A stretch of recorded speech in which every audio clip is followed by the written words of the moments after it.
Shalom, dear everyone. How are you doing? Well, I'll tell you.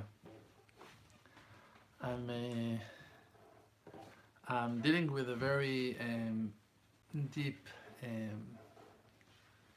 issue in my mind that I really want to share already. For a very long time, I'm I'm trying. I'm working hard on it to find a way how to explain a whole picture of a very deep understanding that I have in my mind, something that is very important, and I'm trying to find ways how to express it, and every time, like, the class takes time, and under the limitations of time, it's kind of complex, really, to deliver the whole news, the whole picture that I desire to share with you guys. So in every class I give a portion of it, I start talking about it, and in the end, when I finish the class, I realized that I was barely scratching the introduction properly. But I don't see another way except of to try again. So shalom aleichem everyone, and Bezat Hashem, I'm gonna try.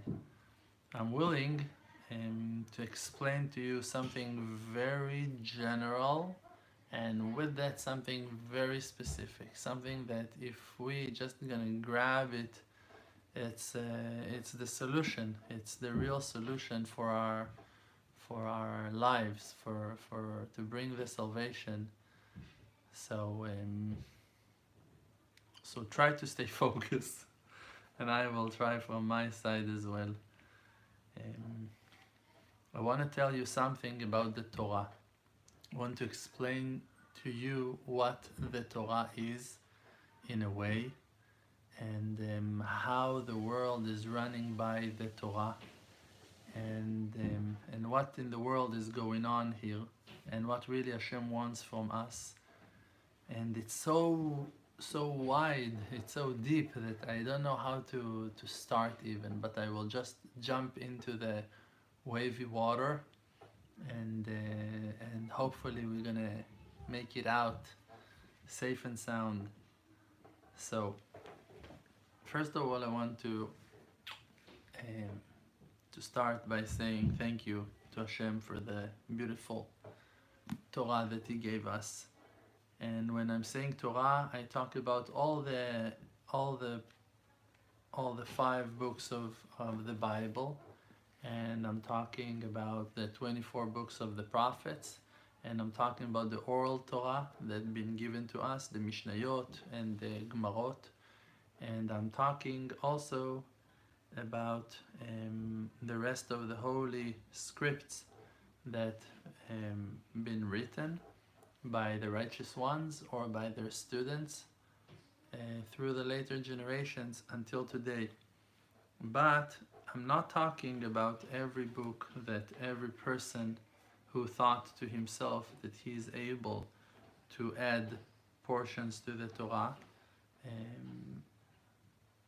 thought to himself that that is Torah. I'm not talking about those. I'm talking only about what the real intention of the Creator was by giving to us the written Torah and the oral Torah, the one that been given to us by the real, honest and righteous, pure messengers of the Creator. So now I'll tell you about the Torah, this thing. The Torah is, in one of its aspects, is telling us the history, is revealing to us the history of creation. Sometimes it's in the regular stories of the Bible that it's written that Jacob went from that place to the other, and he met Rachel, and they got married, whatever, and that Abraham was doing this and that, like sparks, lights from the past, like reflections, stories, the tales of Exodus, of coming out of Egypt, or like, all right, telling us about the 6 days of Bereshit, of like Genesis, but it's going much, much deeper than that. And also, except of those stories, the Torah holds also a deeper message. And the Torah is like a mirror. It's reflecting the will of heaven, the real will of the Creator for us. He's telling us through the Torah.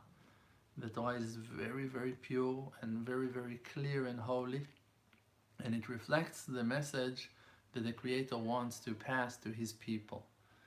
Now, the thing with the Torah is that it's coming in different faces, it's coming in different shapes, different stories, different generations, but all those reflections are coming to tell us a very simple thing, a message. And I will try today to talk about this message as well. And hopefully we'll be able to do that.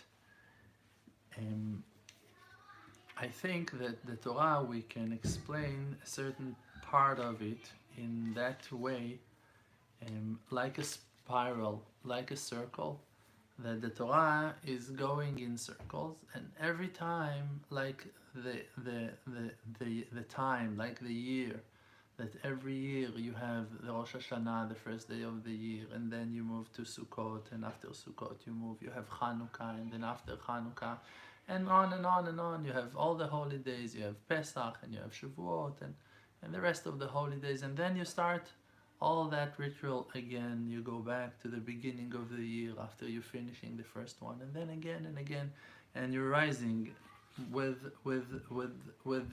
the time. Also, the Torah is written in that way, in a certain aspect, means that every part of the Torah, even though it reflects the message in a different way, in a new way, in a new light, still in the same time, the Torah is reflecting by those new and different reflections. It reflects the same light, the ideal light, the idea that was in the mind of the Creator in the first place. And it's a simple thing. The Creator is basically willing us to come closer to Him. And that's the main thing. He wants us to be together. Now, He chose the way to do that by the Torah. And in every situation, in every time, He's telling us, I want to be close to you, I want to be close to you, I want you to be close to me, I want you to be close to me. And it's coming in different shapes. It's like your mother, she wants to feed you, she wants you to have food. So every time she feeds you with something else. One time she gives you fruits, sometimes she gives you vegetables, sometimes she pours milk to your cup, and sometimes she will put a piece of meat on your plate. It's your mother, and she wants to feed you. That's the main idea.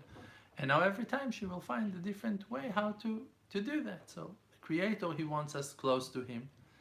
And every time He's explaining it to us from a different angle, in a different perspective.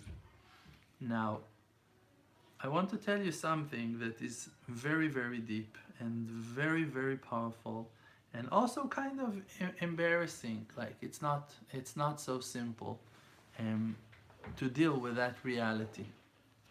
So we know that in the beginning of creation, so there is a very deep Kabbalistic explanation. You can watch my videos of Kabbalah that I was talking about that concept of the endless light that was here before creation, and then the Creator moved the light to the sides and created the world inside that empty space, sent a beam of light into that darkness and started to build up the worlds one layer after the next. Great.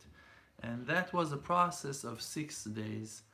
Think about it, that the Creator sent a beam of light, and that light was developing the creation as we see it today in baby steps, like one day after the next, another layer and another layer. In the beginning, he created heaven and earth, and then the water, and made the water go into those valleys. He created the valleys, and then the ocean took the main portion of water, and all the lakes and the rivers and the water holes. And then the Creator brought out to the world the grass and the trees and flowers, stars, whatever in the sky, and like all those levels of creation. Fish in the sea, in the water, and birds in the sky and walking on earth, and also animals that have been created, kosher animals and non-kosher animals been created. And then the Creator also created human beings, the man and his wife. Now, in the beginning, there is a midrash that is saying that also in Rashi it's written, Rashi is the main righteous man to explain the Bible for us. Now, every person can jump and say, no, listen, I'll tell you.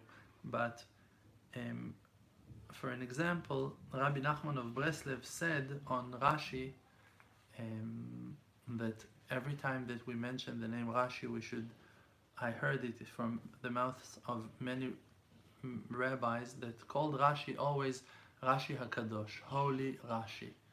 And Rabbi Shlomo Yitzchaki, that was his name. Rashi is the initials of Rabbi Shlomo Yitzchaki. And he was such a righteous man and such a pure soul that Rabbi Nachman of Breslev defined him as the brother of the Torah. Like, without him you cannot understand what is written in the Bible. And therefore it's a big problem for different people from different cultures that are not learning Torah in the original language of the Hebrews, and they're enjoying only the translations of the Bible. It makes their journey much harder and like almost, let's say, even twisted from the beginning, because the translation of the Bible, it's something that people, with all due respect, with all the pure intention that they had while translating the Bible, let's say that their intention was pure, even if, let's say, their intention was pure, they took the words, the translation, out of the original context. It's very, very different. I read some English translations of the Bible, it's a joke. It's basically a joke. It's so far from reality of what it's written, because every word can hold so many different interpretations, and when you translate it, you force it to that interpretation that you chose. But in Hebrew, like when it's written, it's so wide, and I understand, like, there's no complaint on that if you don't know the holy language. So okay, like, what should you do? I understand it's an issue, but in reality it's still it's a limitation that you experience when you try to learn the Torah in a foreign language. It's not the same. It's like processed food. It's processed by someone. It's not the tomato that you want to eat. It's a tomato paste. It's a ketchup, like whatever. If you wanted to put, it's an Italian sauce, Italian tomato sauce, American ketchup, and an original tomato. Like you must understand there is a huge difference between these two, to the processed one. So Rashi, he is one of the main righteous people who interpret the Torah and explained to us and opened up the real meaning of the verses. And we must have those pure righteous people. The Torah also been given to them for them to open it for us. For it been given in the hand of the righteous ones interpret and to explain. So when the Creator created Adam, so Adam and Eve were one unit. They came down to this world in one form, in one body.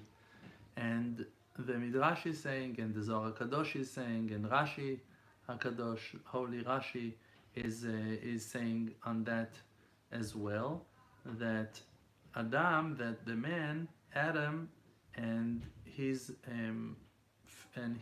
female and his soulmate been created in the beginning in one body.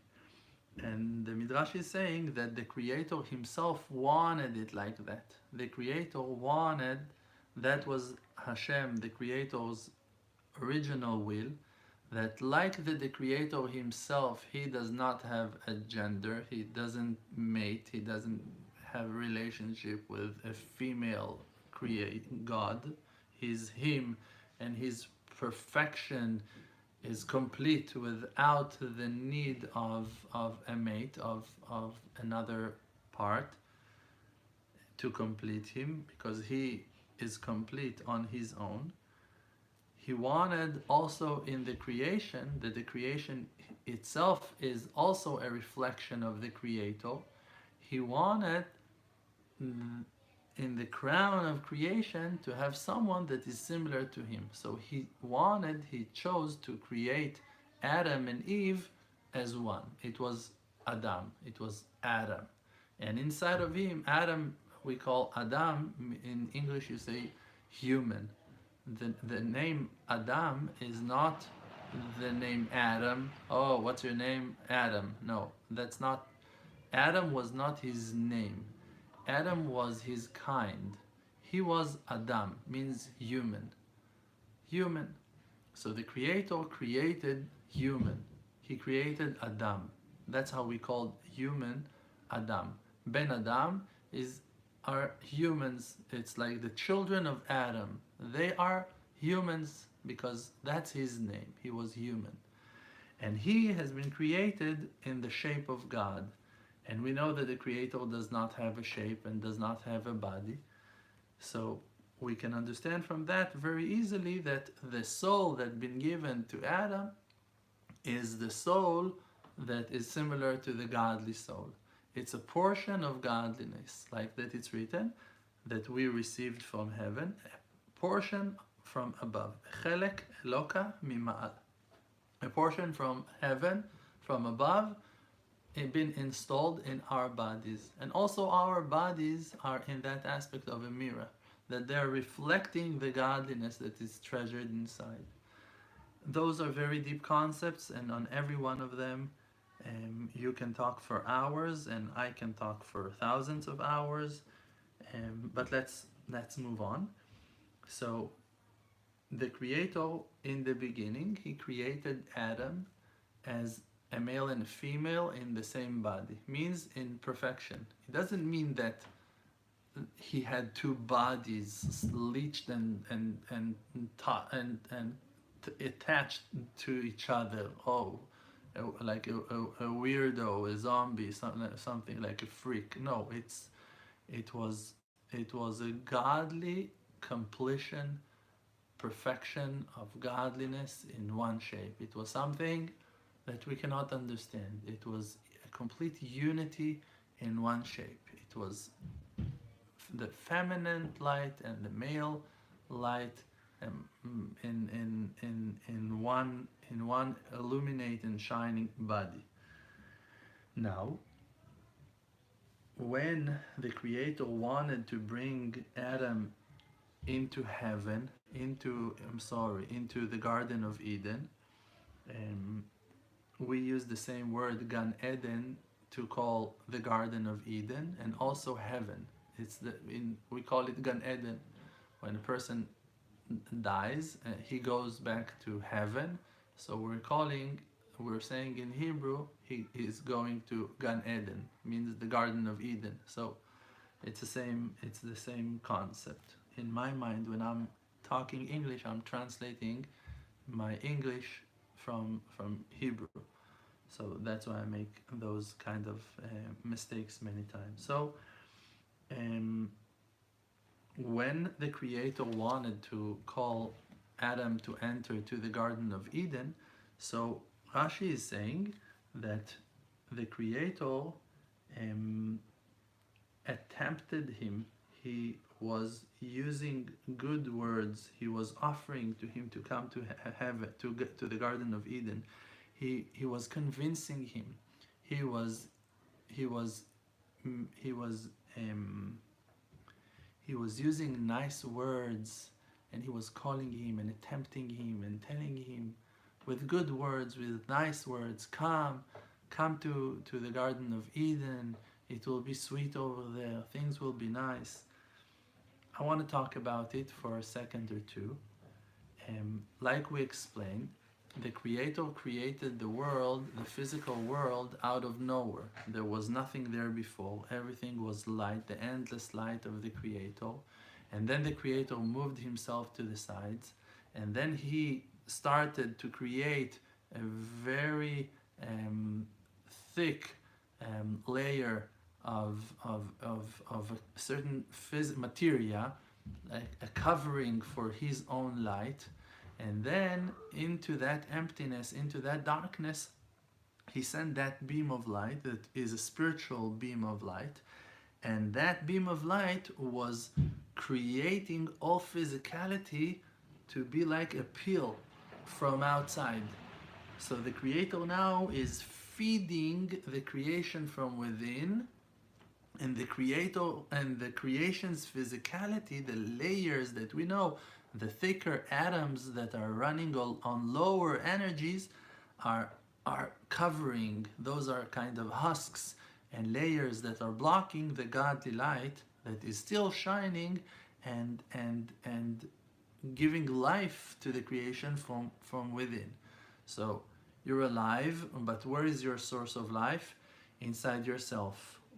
You cannot like take the life of a person from outside. His soul needs to lose its touch from within, and then it's gonna rise. A person can live. If his soul is still trapped in the body, you won't believe how long a person can live, even without food, even without water. If the Creator command the soul to stay inside the body will keep on functioning with no food, with no water, like you can see in many stories, in many real situations that took place, that people with no food, with no water, survived for long periods of time. And we believe in that, and we know that it exists with no doubt. Now the Creator, he created the creation in that way that the inner light of the godliness is covered inside, but from the outside, when we look out, it looks like the light is coming from above, like the salvations are over there. We're always dreaming on the future. We're always hoping for good news to come from long distance. It's always there. It's always outside. That's how it looks. But really, it's all inside. Means that a person can receive his salvation. Oh, he just got a news. He got a lot of money, or he whatever, any miracle that took place in his life. But if his heart is not quiet with that news, if he has a certain fear or a doubt about the situation, so he might not be able to enjoy that news, even that it's coming. So if a person is receiving something from outside, but his heart is not happy with that thing, so that thing will not satisfy him, will not heal him.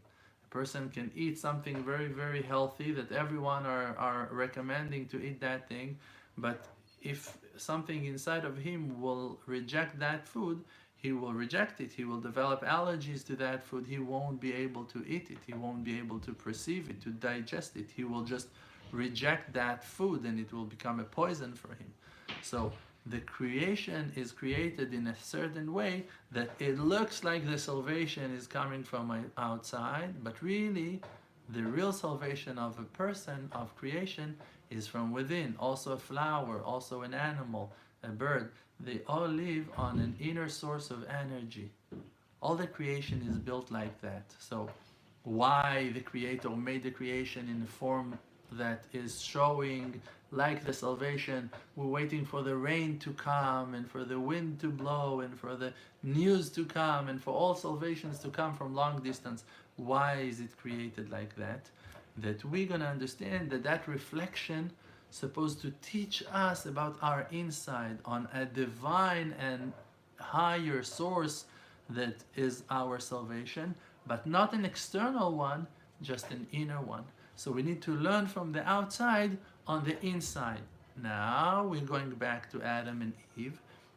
The Creator took a portion of godliness, the soul that is the soul of humans, and it's called Mayim Bochin, crying water, and he separated and made a difference between the upper water, the divine water, and the lower water, the crying water. The higher water are the soul that has not come down to this world, that didn't make that journey to be created as human beings. And the lower water, the crying water, are the souls that have been separated from their source. That is the main source of Adam and Eve, the soul of humans. Now Adam and Eve, that holy soul, got dressed into a certain shape, into a certain body.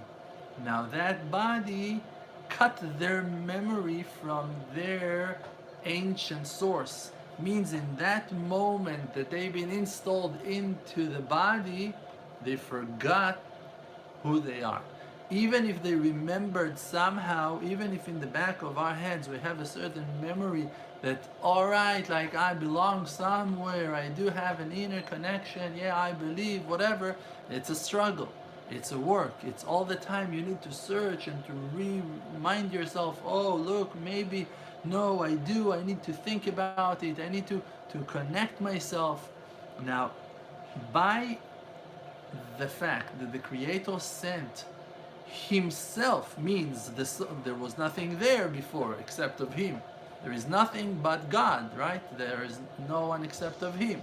Now, when He wanted to create the world, He had to create a certain separation from Himself, from His true being, for those ones that will be sent to beyond those curtains, to behind those layers of creation, to be separated from Him, and by that they've been created as individuals, they will have an opportunity to desire Him, to want Him, to pray to Him, to connect themselves to Him, because 1 hour earlier they were one with Him.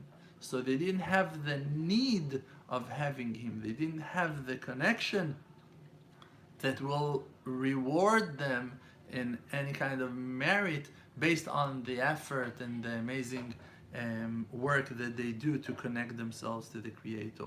They were there. They were the Creator. They were one with Him. So now, when the Creator sent Adam into a shape, into a vehicle, into a body, in that moment, Adam, with all of his greatness and with all of his power and with all of his qualities, was separated from the source. And now, what happened? You won't believe it. Like it's impossible to understand. It's literally impossible to understand. So the Creator is attempting him to get into heaven. And Rashi is saying, Vaikach, that Hashem took. Vaikach Adonai Elohim et Adam, ve'enicheu began Eden. So the Creator took the man and put him in Garden of Eden to work and to protect and to serve. When Rashi is reading the word Vaikach, and he took, the Creator took, so Rashi is saying on that, Lekacho bidvarim na'im, he took him with nice words, Upitahu likanes, and he attempted him to enter. He just saw the Creator is standing in front of that creation, that creation, Adam, in his completion with Eve inside of him, is suddenly born into a reality. Like he's all new here. He doesn't understand at all what's going on, or maybe he does in a way, but like he had a very clear mind in a way, but like he was new in this game, in this situation. Like, all right, I'm here. What's going on?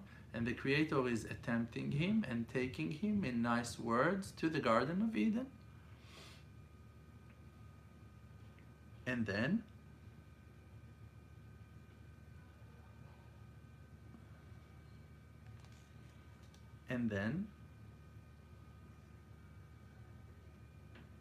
the Creator is commanding him and telling him, from all fruits of from all trees of the garden you're allowed to eat, but from the tree of knowledge, good and bad, you cannot eat from it, because when you eat from that tree, you're gonna die.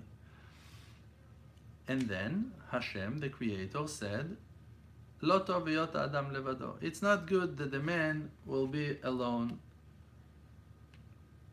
I'll make him to have a mate, a soulmate, a partner to that life, to that lifetime.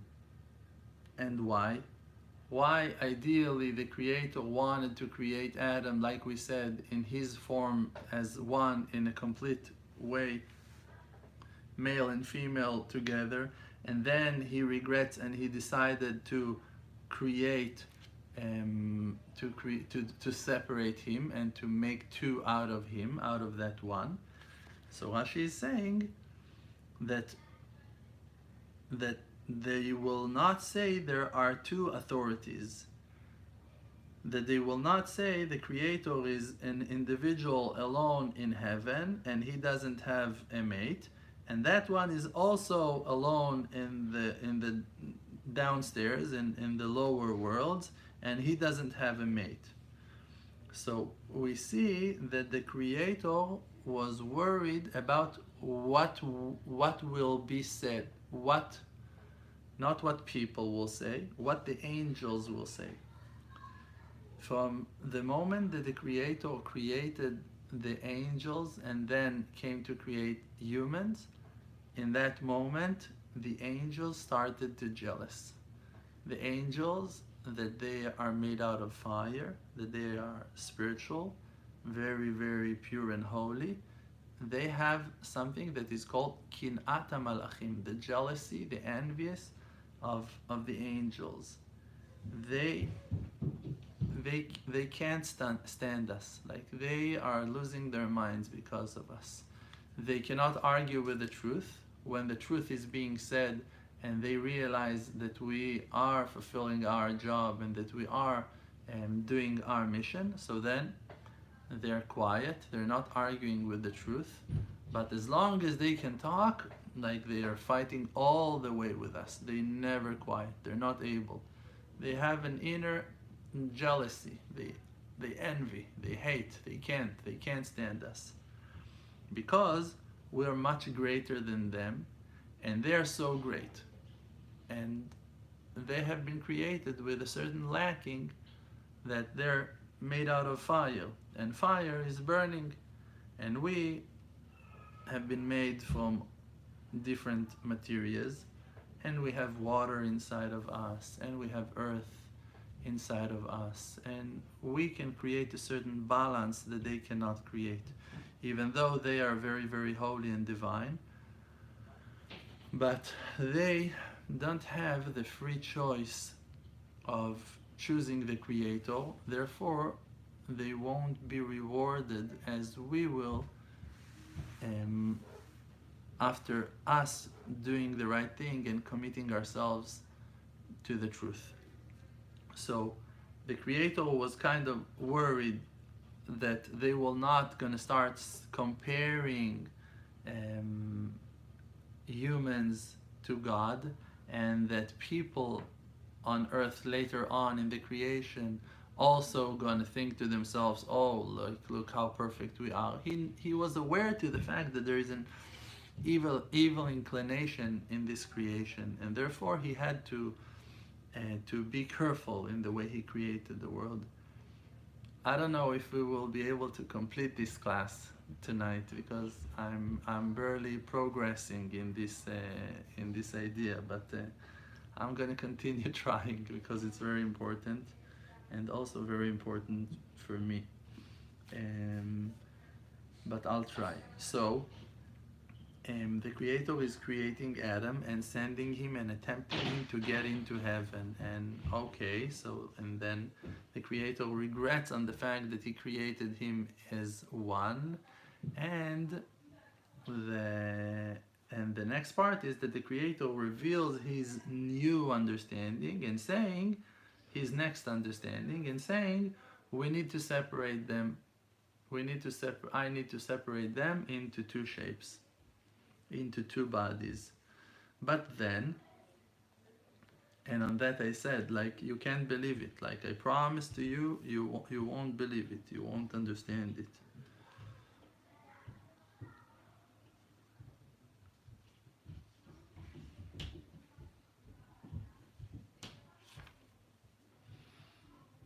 So the Creator, it's written, the Creator created all animals, all birds, and he brought them all to see how he gonna call them. Now Adam is standing, male and female, in completion, in perfection, in one unit, united, and all the animals are walking in front of him to see how he gonna call them. There you have a very deep secret of creation, that humans, we give the nature to the animals. We give them their character lines. We are planting their character in them. When we are holy and happy and strong and stable, animals are also stable and happy. But when we are corrupting our actions and we let our evil inclination, our bad attributes control us, animals are being downgraded and being destroyed, and they start eating each other and hating each other and forcing each other and abusing each other and attacking and destroying the world. It's the Jacob letter. When we are rising, everyone are rising with us. When we're falling, everyone are falling with us.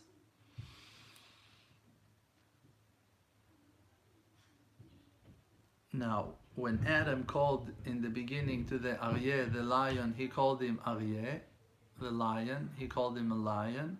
The word Aryeh, he didn't call him a lion, he called him Aryeh. Aryeh is the Hebrew name of a lion, and he called him Aryeh. Aryeh is a word that is coming from the word Yir'ah. Yir'ah is fear from heaven, and by Adam calling Aryeh Aryeh, called the lion Aryeh, with the same letter of the word Yir'at Shama, Yir'ah, fear from heaven.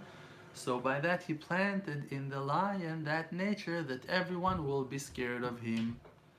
And when he called the dog Kelev, dog called him Kelev. So Kelev is like a heart.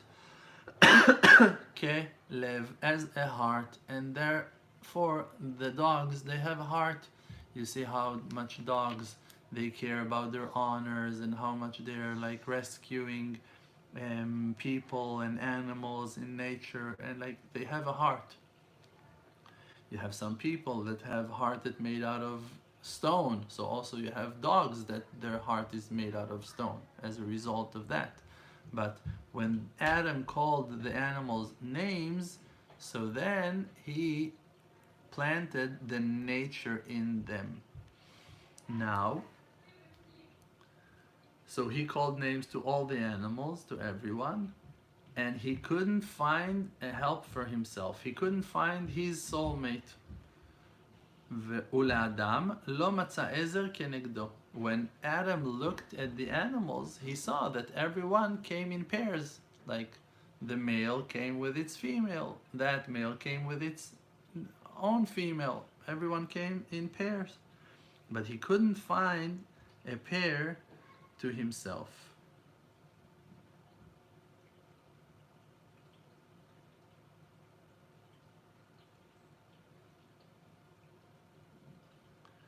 And then it's written, Vayapel Adonai Elohim tardema al Adam vayishan.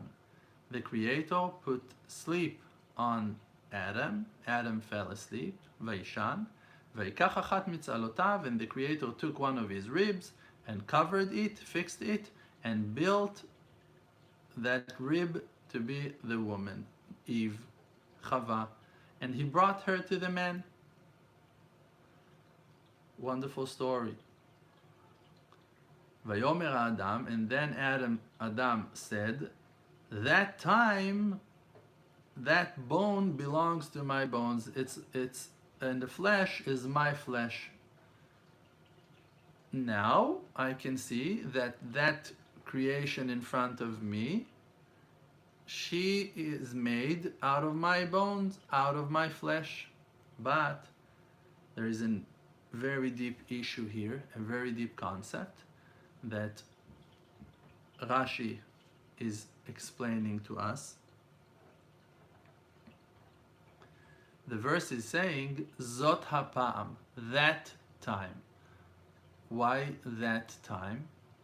Why is he mentioning that time? So Rashi is saying,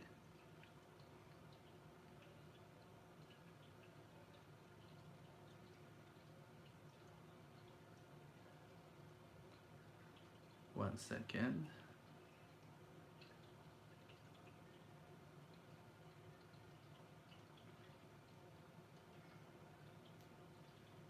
Rashi is saying, it's teaching us. Rashi is saying that and brings the source of it from the Midrash, that and like that's what it's written. I'm not making it up, just for you to know. It's a quote I'm reading for you from Rashi. Sheba Adam al kol behema v'chaya. That really, in the beginning of creation, when Adam called names to all the animals, you remember, still there are no rules, there are no obligations, there are no mitzvot, there's nothing. He just been created over there in heaven, and then the Creator is telling him, listen, there's an amazing place, come, I'll show you, and he's tempting him to get into the Garden of Eden. And then he enters into that garden, and over there all the animals are passing in front of his eyes to see how he's gonna call them, and then he's calling them in names and plants the nature in them. And then he feels frustration of not having one of his own, a female, and the Creator puts sleep on his eyes, and there the Creator takes out one of his ribs and creates a woman out of his bone and flesh. And Adam is recognizing that time she is made out of his flesh and body. So what does it mean, that time? So Rashi is saying, it's teaching us that Adam had relationship with all the animals and he was not satisfied with them. It's written in the Gemara in Masechet Yebamot in page 63 that Adam, when he has been created, he had relationship with the animals. Like, he came out to the world and he has been dressed in body, and first thing that he's doing when he is down on earth is having relationship with the animals. He's coming on the animals. That's what he's doing. Like, think about it. It's like it's a crazy thing to think. That was the first act of Adam. That's what he was doing. And then he couldn't find satisfaction because he was like sleeping with animals. So he couldn't find no satisfaction by that. And then the Creator saw that and put sleep on his eyes. it's a deep thing, that fact that he had to be asleep when Eve has been created out of him means that he was not part of that. He couldn't realize that. He doesn't have a memory from that experience. And that is mind-blowing, because it reflects to us men how stupid we are. Like we are we are so blocked, we cannot understand anything, because we were asleep when our wives has been created. Like when they came to the world, we were asleep and we're still asleep. All those are reflections that are reflecting to us the Creator's will. The Creator is talking to us through the verses to tell us deep things. Now, we are truth seekers. We're not scared to talk. We're not scared to say the truth. And especially when we read from the Bible and we read Rashi HaKadosh, and this is the Schudenstein Art Scroll edition. Like I'm not making up anything here. So that time, and then the verse is saying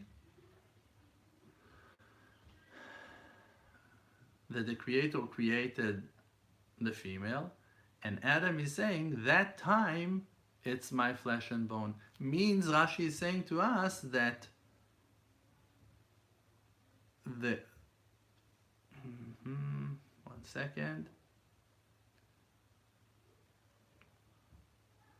And then the first thing that happened between them is that they are both naked, the man and his wife, and they're not embarrassed, mean that they had relationship. So Adam, like we said, put it deep into your mind, please, and be serious to think deep about it and to try to understand what's going on. That's before the sin. There is no sin here. Everything is pure. Adam is coming to the world dressed in body, and the first thing he's doing is having relationship with animals. And then he doesn't find satisfaction from those acts, and the Creator have mercy on him and put him down to sleep, creates a female, a beautiful, amazing, perfect woman just for him, is lying naked by his side. First thing they're doing is having relationship. That was the first thing they did. And the snake, he saw that, and Rashi is saying to us that the snake saw them having relationship, and he was envious. He wanted to be with her. The snake had lust for Eve, for a woman that was not belong to him. He could go and be with a female snake, but he wanted the female of Adam, and therefore he decided to push her and to tempt her to sin. But in the beginning, think about the nature of Adam. First thing he's doing again with his wife is having relationship with her. And while having a relationship with her, he's realizing that she is made out of the same material as him, that she is a result of his body, that she is a portion of his soul, that she belongs to him, and they're good and they're happy. But something happens over here that I spoke about it once. I spoke about all that sin, and I spoke about all this relationship between Adam and Eve. In few words, I'm going to try to say that after they had relationship, suddenly we see that Eve is walking alone in the garden. And why that a woman that just been created, and she for sure felt like, whoa, my husband is also so amazing and so awesome, and like they enjoyed having time together, so why that she will walk alone in the garden? So the reason is that when men are having relationships that are coming out of their lust, so it creates separation between the couple. After he complete achieving his goal and receiving his satisfaction, so he doesn't feel connected anymore, and he goes away. He turns away, like whatever, to think, to sleep, to whatever. But the women's nature is not like that. But when women are realizing that their men went elsewhere, so then they start thinking with themselves and saying, all right, so I'm also gonna go elsewhere. Like, why that I'm gonna sit and wait like stupid when he's going and doing something else? So now think about the next step. What's going on? Eve is going and she's standing close to that tree that her husband told her not to eat from, and she starts talking with the snake. The snake starts talking to her and she's answering to him, and she fails in her mouth while talking to him. She's saying the wrong things, and what it's written, Anachashi Siani, he pushed her and basically slept with her. That was the real act between the snake and Eve. It's written, Hanachash Hisiani. So the word Hisiani means attempted me, that when she's confessing to the Creator on her sin, she's saying the snake tempted me. The snake told me to sin. But she's using the word Hisiani. Hisiani is also married me. He married me. Means that there are few ways that a male is marrying a woman, and one of those ways is by having relationship. So when the snake pushed himself over her, it's written, Hetil zoama bechava. He planted his impurity, his filth inside of her. That was through relationship. There was a certain act between the snake that he put his sperm into her, and by that contaminated Eve. After that, after the exile, it's written that Adam was out of the Garden of Eden and separated from his wife for 130 years, 130 years of separation between them. And in those years of separation, Adam was having relationship with female spirits, with dark forces. Means that he was coming to satisfaction and spilling his seed, his sperm outside in that foreign way that is not allowed for us today. But all those commandments been given to us only later on, and not in that generation of Adam and Eve. So there is a very hard situation here, and now we're going to go back to the topic that I started to talk about, and I will try to wrap it somehow. The Torah is a book of rules that is in the same time also shocking and showing us the reality of our past and opening our eyes to recognize reality, what happened with us.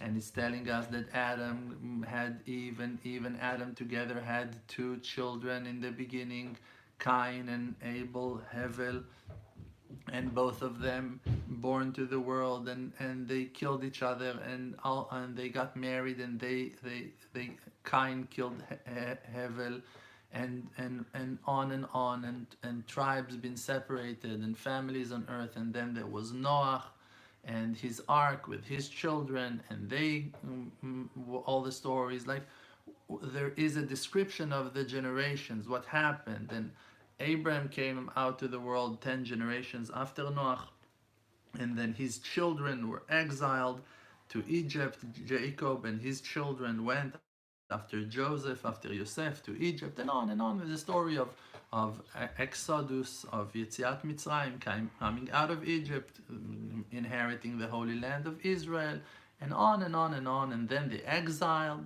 that is being explained in the books of the prophets, in the 24 books of the prophets in the other part of the Torah that is called the Bible, and it's telling us of the reality of what happened with that soul of Adam since the moment of creation. Adam came down to the world, and immediately he's like doing what we just said, like relationships with the animals. And then when he finds his woman beside him lying down on the grass naked, so he has his relationship with her immediately. And then she's going and she's being tempted by the snake, and then she has relationship with the snake, and then they're going to exile and to separation and experiencing horrible like separation for 130 years. And in those 130 years, Adam is keep on falling and failing in that what it is called Pgama Brit, and by that things are happening in the world, and we need to understand what happens in the world by that. When the sperm is not entering to its right place, means when the man and a woman are having relationships that are not in purity, means that she's not allowed to him, or that he's not allowed to her, or that they're not married properly, or that they belong to others, or that she is impure and she needs to go to the mikveh, or from any kind of reasons that they're not allowed to be together in that time. Or if the sperm is going out elsewhere, so the spark of life that is installed inside the sperm, the seed itself, is going out. It's going out from the zone of purity, of kedusha, of holiness. And instead of entering into a body and becoming a new source of life, a man, a woman that will go and brighten the world with their wisdom that is installed inside of them, husks and outsiders are grabbing that sperm, that source of light, that inner spiritual spark. And when it goes out and being captive, it's being used as a battery, as a source of energy to damage the world by the outsiders, by the demons, by the ghosts, by the dark forces of outside, by the kingship of evil.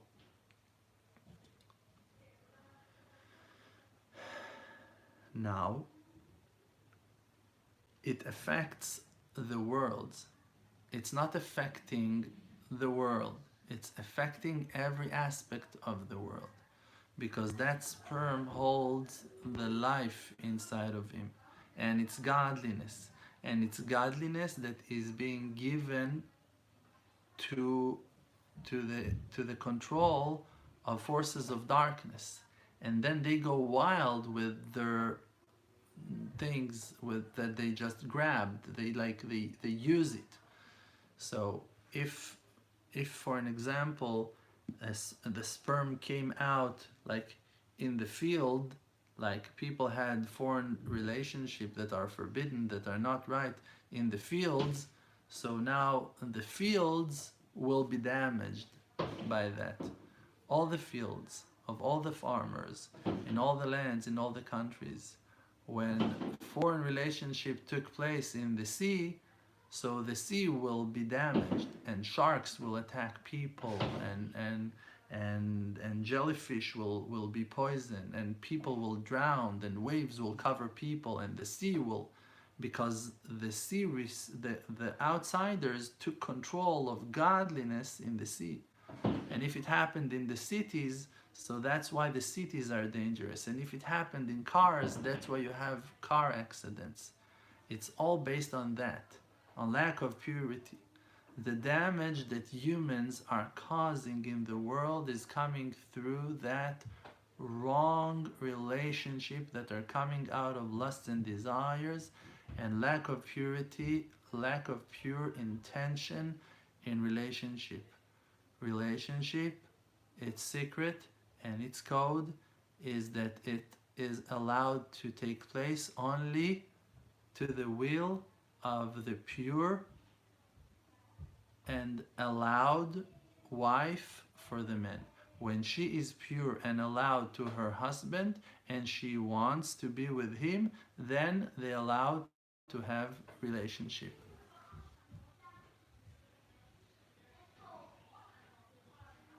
Then they allow to have relationship. But when when the woman is not pure or not allowed to him to be with him together, or that he took out the sperm outside of his wife in a foreign place, to the ground, to the water, to the toilet, to his shower, whatever, all those things are causing horrible damage, because the spirit that was inside the sperm, the source of life, the life itself, are going in the water, are going to the ground, and they're being drained out or whatever, or being used in any way, and they're going into the air as steam, as air, and people breathing it, and then you have bad spirits, and then you have negativity, and you have arguments, and you have wars, and you have battles, and you have fights and foreign ideas, and evil is rising and taking place in the world in a horrible way, and things are going very, very, very, very low in that aspect. There is much more to say, and I'm not I don't know if I'm able to continue and talking more tonight. Another very important thing that I wanted to say is that the Torah been given to us as a book of rules to guide us and to tell us what is allowed of the Torah. So in that time, the Torah is fighting back, like all the curses and all the punishments and all the things that are written that will take place when people will violate the Torah are hitting us. Those are the decrees. And then people are dying, and then people are getting sick, and people are getting poor. Why? Because the ground will not bring out its fruit and won't give you its power, and like all the curses and all the punishments and all those horrible things are taking place. Now, I'll tell you my thought about all of that. It's okay, like whatever, I understand. That's the book of rules that's been given to us.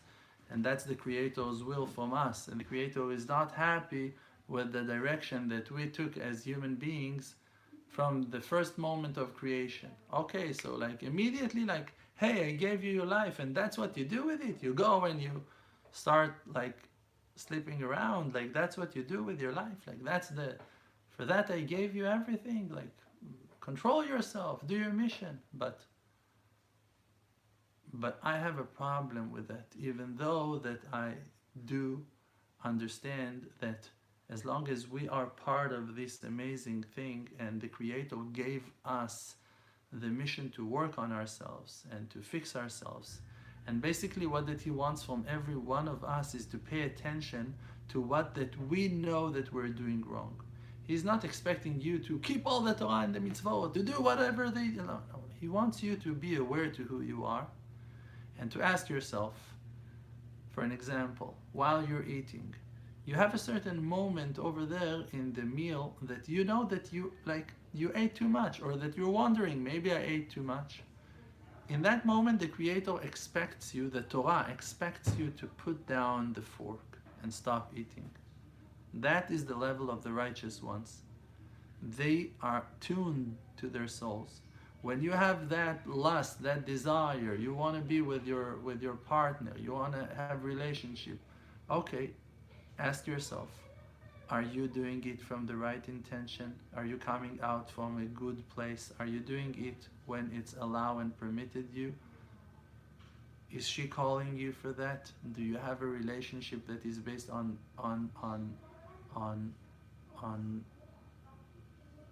on mutual understanding, is everything is together, everything is happening in a mutual way, in a blessed way, or that you're trying to pull to your direction, you're trying to achieve something.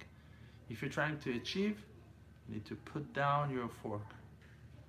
It's a time for you to relax. It's time for you to control yourself, to take a long breath, a deep breath, and to relax yourself. Now you're negotiating, you have business. You now ask yourself, are you doing it out of faith? Do you believe in the Creator? Are you doing it from the right intention? Or that you're just now being terrified or excited from the fact you're going to make that fortune, or excited or terrified to lose, like whatever. What's the truth? The level of the real righteous ones is to follow the inner truth of their awareness to themselves. When they feel that they are about to be wrong, they're stopping themselves from being wrong. When they're finding themselves about to lie, they're holding themselves from lying, and they're not lying.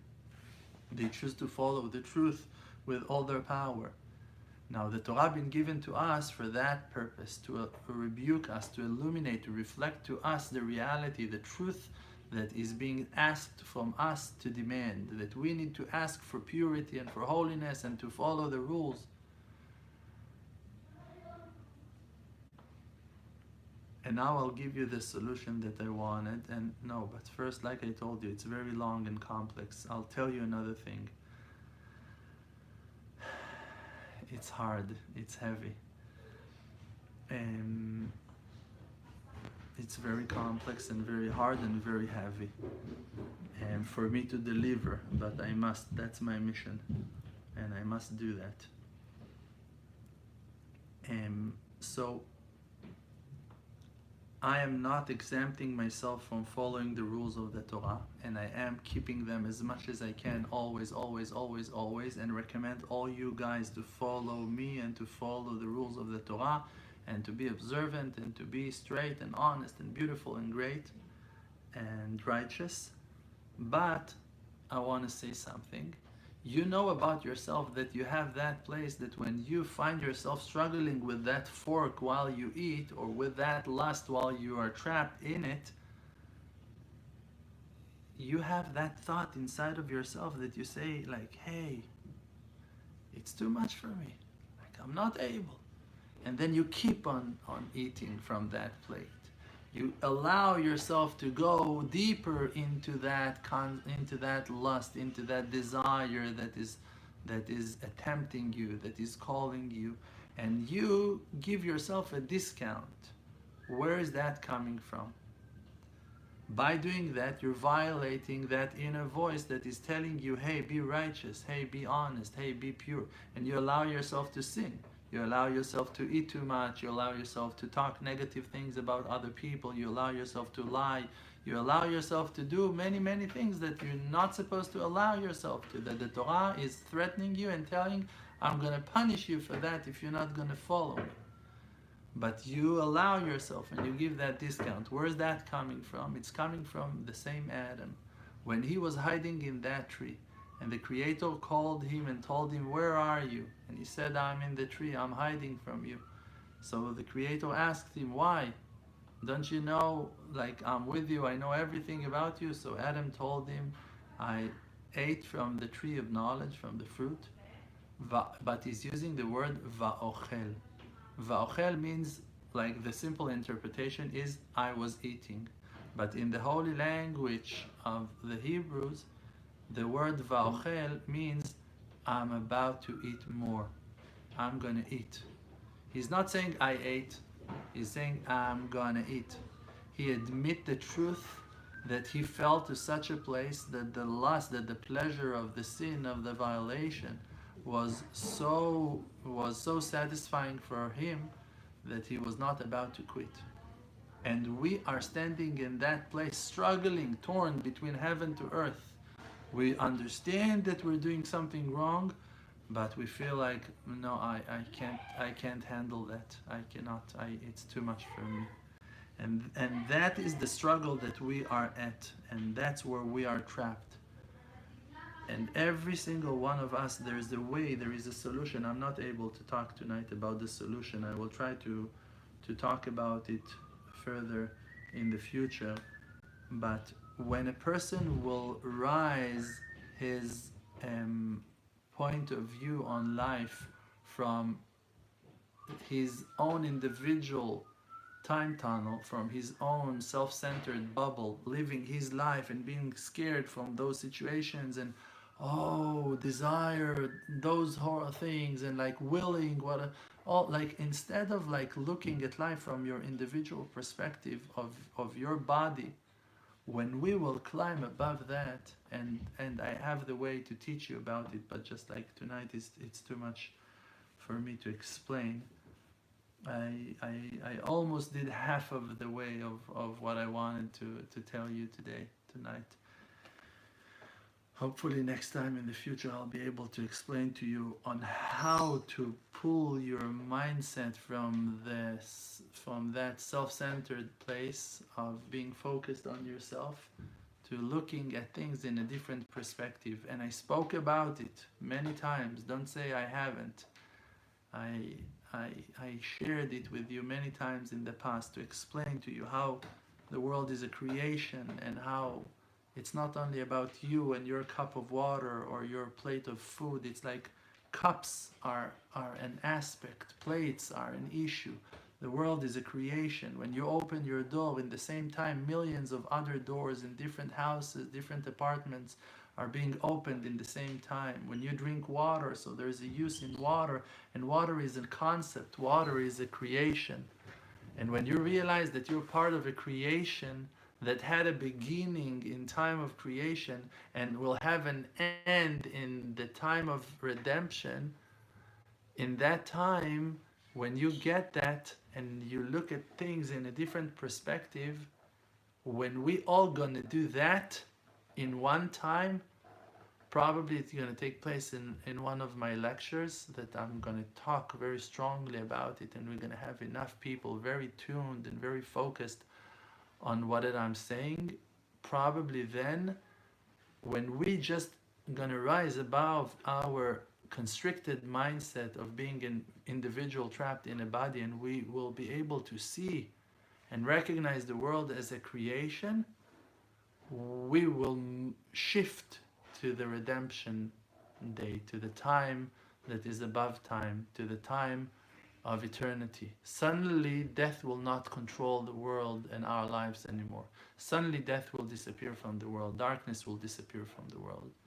And we will live eternal life in our bodies for thousands of years in this world, and we'll explore the world, and we'll see the world, and we'll see everything in those 1,000 years, and we're going to enjoy the resurrection of the dead. Thousands and millions of people will rise from the ground and will be partners with us in that journey to go and see the face of the Creator in the holy city of Jerusalem, Yerushalayim.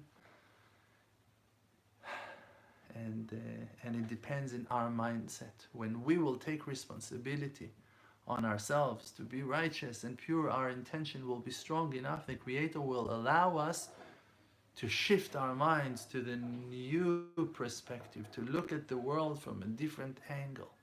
And then we're all going to rise to a higher dimension. And then we're all going to see it.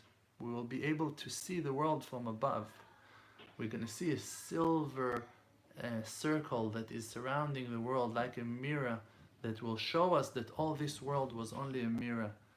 I saw all those things and more than that, and I'm trying to explain to you. All those things came to me in visions of the nights, and I saw those things, and the Creator talked to me about those things and revealed His godly will to me that I'll go and share it with you with no fear and with no things to hold me back. And that's it. So bless you, and may the Creator answer all your prayers, and all your dreams will come true in no time. The salvation will take place in your lives. Your backyard will bloom. Your hometown will be the most gorgeous place in the world. Like everything, like your clothings will suddenly all the creation will receive its pure energy back, and all life will not be drained anymore, will not go lost like those sperms that we said that are going lost. They won't go lost anymore. Suddenly all the life, all the energy will be put into the purpose, into the light. And that will be the time of redemption. Thank you. May Hashem bless you. And apologize for the long talk, and hopefully we're going to have thousands of more hours of talking in that direction soon to come. Thank you. Please support our work. The Emunah Project need your help. Please help us financially and support our work. Emunah.com, Emunah with an H. To all of our social media outlets, you can reach and see the donate button. Please, we need your support. We need your help. I need your help, and I'm asking for it. Please help us to continue and to grow, and that the world will enjoy this wisdom. Amen.